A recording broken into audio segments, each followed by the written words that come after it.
Pemirsa, hari ke-6 pembongkaran pagar laut di pesisir utara Tangerang, Banten terus dilakukan. Proses pembongkaran mulai fokus pada kawasan Mauk yang memiliki rintangan berupa ukuran bambu yang lebih besar.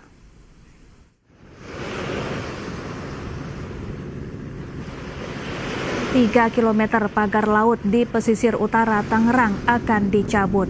Proses pembongkaran melibatkan 450 personel gabungan terdiri dari TNI Angkatan Laut, Polair, Bakamla, dan nelayan setempat. Kondisi cuaca, angin, dan gelombang tinggi menjadi kendala petugas gabungan yang terlibat dalam proses pembongkaran. Selain itu, beberapa titik di kawasan Mauk ditemukan bambu yang menancap lebih dalam, serta rapat satu dan lainnya. Sementara itu tersisa 15 km pagar laut yang rencananya akan rampung dalam 4 hari ke depan.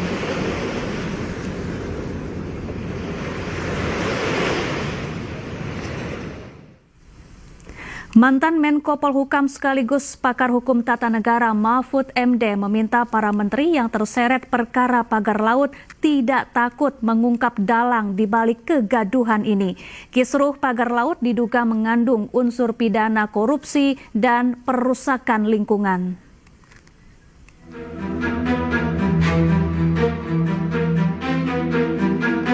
Mantan Menko Polhukam sekaligus pakar hukum tata negara Mahfud MD meminta para menteri yang terseret perkara pagar laut di Tangerang, Banten tidak takut untuk mengungkap dalang di balik kasus ini. Menurut Mahfud, pihak yang bertanggung jawab secara pidana adalah pejabat yang berwenang menerbitkan sertifikat pagar laut. Sertifikat dimaksud adalah sertifikat hak guna bangunan dan sertifikat hak milik. Selain dugaan pidana korupsi, pagar laut juga dinilai telah merusak lingkungan. Adapun hingga kini sudah ada 50 sertifikat pagar laut di Tangerang yang dibatalkan usai proses verifikasi ketat. Menteri Agraria dan Tata Ruang sekaligus Kepala BPN Nusron Wahid menyebut akan menjatuhi sanksi kepada para pejabat yang terbukti melanggar hukum. Kami bersama tim melakukan proses pembatalan sertifikat, baik itu hak milik SHM maupun itu HGB atau sertifikat hak guna bangunan. Nah, tata caranya proses menuju pembatalan itu dimulai dari ngecek dokumen yuridis. Kalau ngecek dokumen yuridis bisa kami lakukan di kantor. Di balai desa juga bisa, di mana bisa ngecek itu. Yang nomor 2, ngecek prosedur. Itu bisa kita lakukan dengan cara melihat di komputer prosesnya udah benar apa belum. Nah, tapi karena ini menyangkut pembatalan, ada langkah selanjutnya terakhir adalah ngecek fisik materialnya kayak apa. Sementara itu sebelumnya Koordinator Masyarakat Anti Korupsi Indonesia Boyamin Saiman melaporkan dugaan korupsi penerbitan sertifikat pagar laut ke KPK. Boyamin juga melaporkan 2 nama menteri yang menurutnya paling bertanggung jawab. Tim Liputan iNews melaporkan.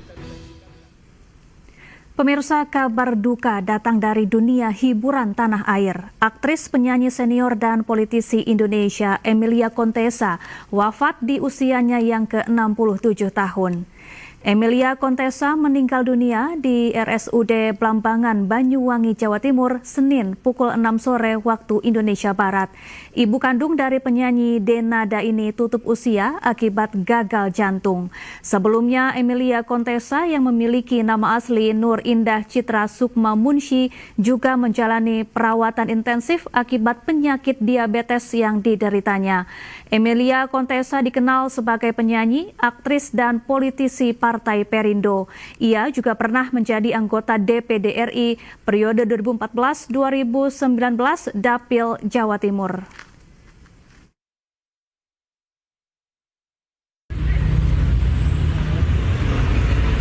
Emilia Contessa langsung disemayamkan di rumah duka di Jalan Gajah Mada, Banyuwangi, Jawa Timur.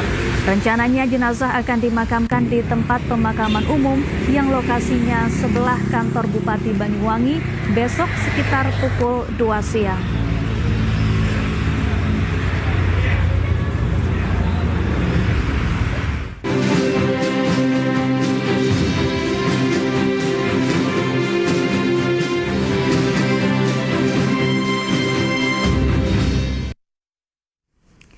Pemirsa, Presiden Prabowo Subianto melakukan kunjungan kenegaraan ke Malaysia hari ini. Presiden Prabowo disambut hangat oleh Raja Malaysia Sultan Ibrahim dan Perdana Menteri Malaysia Anwar Ibrahim.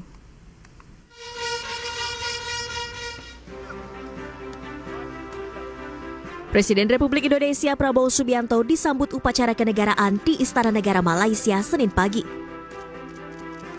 Dengan mengenakan pakaian setelan beskap hitam khas Melayu serta kain tradisional dan peci hitam, Prabowo disambut oleh Yang di-Pertuan Agong 17 Sultan Ibrahim serta Perdana Menteri Malaysia Anwar Ibrahim. Kunjungan diawali dengan upacara penyambutan kenegaraan yang digelar di Peterana di Raja Istana Negara. Lagu kebangsaan kedua negara yakni Indonesia Raya dan Negaraku berkumandang dalam suasana hikmat.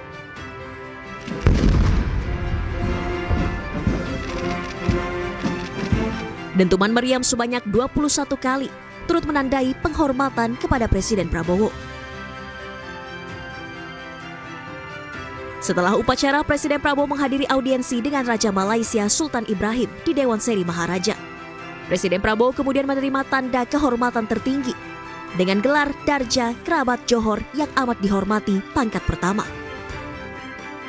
Kunjungan kenegaraan ini mencerminkan ikatan persahabatan yang kuat dan istimewa antara Malaysia dan Indonesia.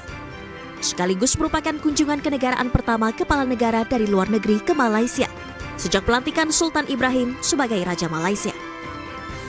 Tim Liputan iNews melaporkan. Pemerintah berencana menambah anggaran makan bergizi gratis sebesar 100 triliun rupiah. Peningkatan biaya tersebut dilakukan untuk menjangkau 82,9 juta penerima hingga akhir tahun 2025.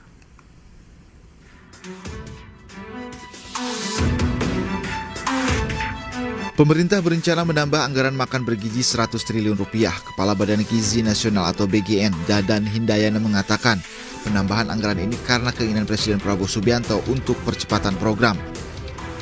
Ingat sekali lagi, Badan Gizi sudah punya 90 triliun dan itu akan dilaksanakan.